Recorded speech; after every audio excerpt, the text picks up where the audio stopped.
Raj telephone ലൈനിൽ ഉണ്ട്. അദ്ദേഹം ബിസിനസ് ജേർണലിസ്റ്റാണ്, വിദേശത്ത് ദുബായ് ബേസ്ഡാണ് അദ്ദേഹം. ശ്രീ ഭാസ്കർ രാജ്, ഇവിടെ ഇതാ ഈ മലയാളിയാണ്, ബാംഗ്ലൂർ ബേസ് ആയിട്ടുള്ള ബിസിനസ് ആണെങ്കിലും ഗൾഫ് രാജ്യങ്ങളിലേക്ക് അദ്ദേഹം കൂടുതൽ വളർന്നു വരുന്ന സാഹചര്യമായിരുന്നു. അവിടെ ഭൂമി വാങ്ങിക്കുകയും പ്രൊജക്റ്റുകളുമൊക്കെയായി മുന്നോട്ട് പോവുകയും ചെയ്യുകയായിരുന്നു. അതിനിടയിലാണ് ഇങ്ങനെയൊരു മരണം ഉണ്ടാകുന്നത്, അതും ആത്മഹത്യയാണ്. താങ്കൾ എങ്ങനെയായിരുന്നു ഈ ബിസിനസ്മാനെ മനസ്സിലാക്കിയിരുന്നത്? ഇവിടെ കഴിഞ്ഞ സെപ്റ്റംബറിൽ വെച്ച് ഒരു വലിയ മേജർ അനൗൺസ്മെന്റ് നടത്തിയിട്ടുണ്ടായിരുന്നു. പ്രധാനമായിട്ടുണ്ടെന്ന് പറഞ്ഞു കഴിഞ്ഞാൽ അന്ന് അദ്ദേഹം പറഞ്ഞിരുന്നു പറഞ്ഞു കഴിഞ്ഞാൽ 6 പുതിയ പ്രോജക്റ്റുകൾ വരുന്നുണ്ടെന്ന് പറഞ്ഞായിരുന്നു. പുതിയ പ്രോജക്റ്റുകൾ ഇവിടെ ദുബായിലെ ലിവാൻ എന്ന് പറഞ്ഞ ഏരിയയിൽ, ദുബായ് ലാൻഡിന്റെ ലിവാൻ എന്ന് പറഞ്ഞ ഏരിയയിൽ 6 പുതിയ പ്രോജക്റ്റുകൾ എന്ന് പറഞ്ഞാൽ അതിനെല്ലാം കൂടെ ഏതാണ്ട് 3257 കോടി രൂപയുടെ പ്രോജക്റ്റ് ആയിരുന്നു അനൗൺസ് ചെയ്തത്. അപ്പം കൂടാതെ ഇത് ലക്ഷറി, സെമി ലക്ഷറി ആയിട്ടുള്ള ഒരെണ്ണമായിരുന്നു. ഒരെണ്ണം 20 സ്റ്റോറിയുടെ ലക്ഷറി റെസിഡൻഷ്യൽ ബിൽഡിംഗ്. ഒരു പ്രത്യേകത എന്ന് പറഞ്ഞു കഴിഞ്ഞാൽ പ്രോജക്റ്റ് അനൗൺസ് ചെയ്ത് കഴിഞ്ഞു കഴിഞ്ഞാൽ ആ കൃത്യസമയത്ത് അത് കംപ്ലീറ്റ് ചെയ്തിട്ട് ഹാൻഡ് ഓവർ ചെയ്യുന്നത് ഒരു ഹിസ്റ്ററിയാണ് കമ്പനിക്കുള്ളത്. അതുകൊണ്ട് തന്നെ ഈ മാർക്കറ്റിൽ വളരെയധികം ഡിമാൻഡായിരുന്നു. അവർ അനൗൺസ് ചെയ്യുന്ന അന്ന് തന്നെ അത് പലപ്പോഴും അത് ബുക്കിംഗ് ആകാറുണ്ടായിരുന്നു. അതായിരുന്നു ഒരു പ്രത്യേകത. പിന്നെ കൂടാതെ ആ സമയത്ത് അദ്ദേഹം മകനെയായിരുന്നു മുന്നിൽ നിർത്തിയിരുന്നത്. രോഹിത് റോയ് ആയിരുന്നു ആ പ്രോജക്റ്റ് ഹാൻഡിൽ ചെയ്തിരുന്നത്. അപ്പോൾ അദ്ദേഹം അന്ന് അനൗൺസ് ചെയ്തിട്ടുണ്ടായിരുന്നു. അതുപോലെ തന്നെ ഇന്ത്യയിൽ പുതിയ കുറെ പ്രോജക്റ്റുകൾ വരുന്നതിനെ പറ്റി കൂടെ പറഞ്ഞിട്ടുണ്ടായിരുന്നു. അപ്പോൾ ഇപ്പൊ തന്നെ ഏതാണ്ട് 18ാമത്തെ വർഷമായിരുന്നു അവർ പ്രോപ്പർട്ടി മാർക്കറ്റിൽ ഉണ്ടായിട്ട്. ഇപ്പോൾ ഇതുവരെ ഒരു അൺബ്ലെമിഷ്ഡ് റെക്കോർഡുള്ള ഒരു കമ്പനിയാണത്.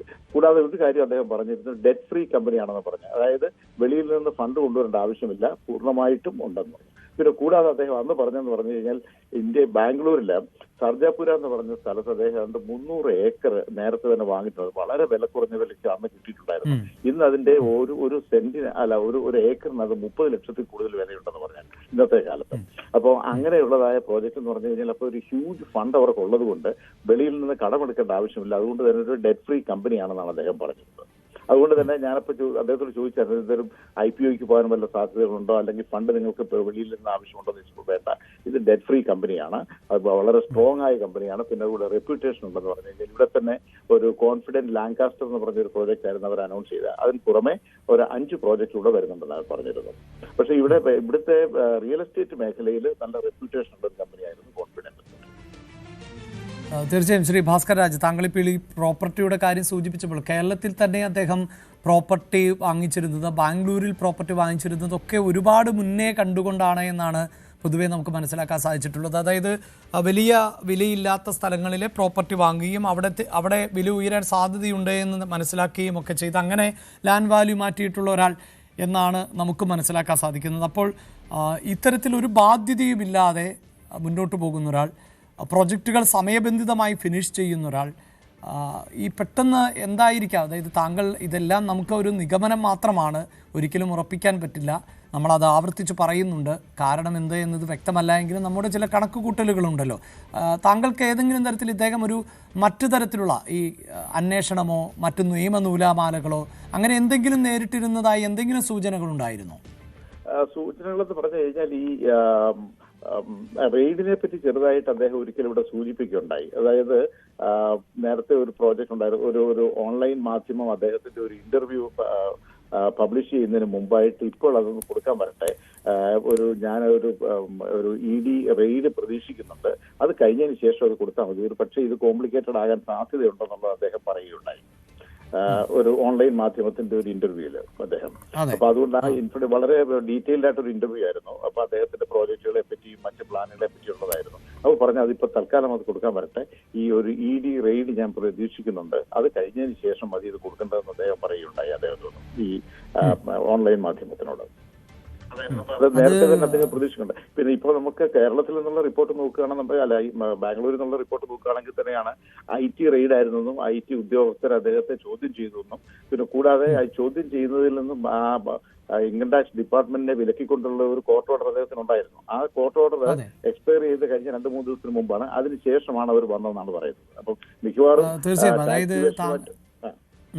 താങ്കൾ പറഞ്ഞെടുത്ത് തന്നെ ഒരു ED റെയ്ഡിന്റെ സാധ്യതയൊക്കെ ഉണ്ട് എന്ന് പറയുമ്പോൾ തന്നെ അത് തന്നെയാണ് എല്ലാവർക്കും സംശയം ഉണ്ടാക്കുന്നത്. കാരണം അതിനെ നിയമപരമായി നേരിടാനൊക്കെ നമുക്കറിയാം, ഇത്തരം കാര്യങ്ങൾക്ക് കോടതി നടപടികൾക്ക് പോലും ഭാരിച്ച തുകയൊക്കെ ആവശ്യമായി വരുന്ന ഒരു സാഹചര്യമുണ്ട്. അവിടെ അതിനൊരു ശേഷിക്കുറവ് അദ്ദേഹത്തിനുണ്ട് എന്ന് തോന്നുന്നില്ല. പിന്നീടുള്ളത് ഒരു പക്ഷേ ഇതിൻ്റെ സൽപ്പേരായിരിക്കാം. അപ്പോഴും ഈ പരിശോധനകൾ എന്നത് അത്ര ബിസിനസ് ഗ്രൂപ്പുകളെ സംബന്ധിച്ചിടത്തോളം പുതുമയുള്ള ഒന്നുമല്ലല്ലോ.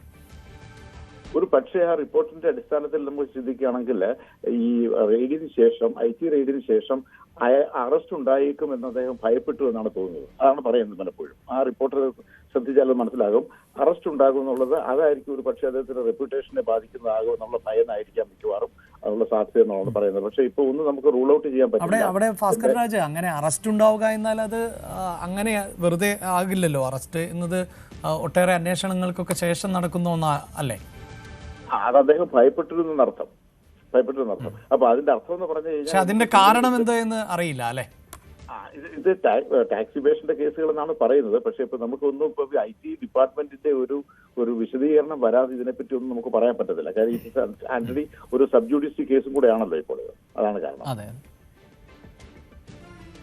വളരെ നന്ദി ശ്രീ ഭാസ്കർ രാജ് ഞങ്ങളോട് പ്രതികരിച്ചതിന്. എന്തായാലും വിദേശത്ത് പ്രത്യേകിച്ച് ഗൾഫിൽ വലിയ പ്രൊജക്റ്റൊക്കെ അനൗൺസ് ചെയ്തിരുന്നു അദ്ദേഹം എന്നതാണ് മാധ്യമപ്രവർത്തനം കൂടിയായ ഭാസ്കർ രാജ് ഇപ്പോൾ സൂചിപ്പിക്കുന്നത്.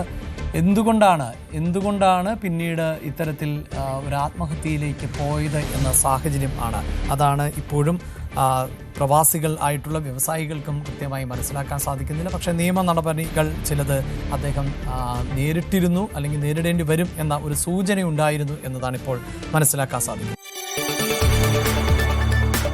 കൂടുതൽ വാർത്തകൾക്ക് News 18 Keralam YouTube channel subscribe ചെയ്യുക.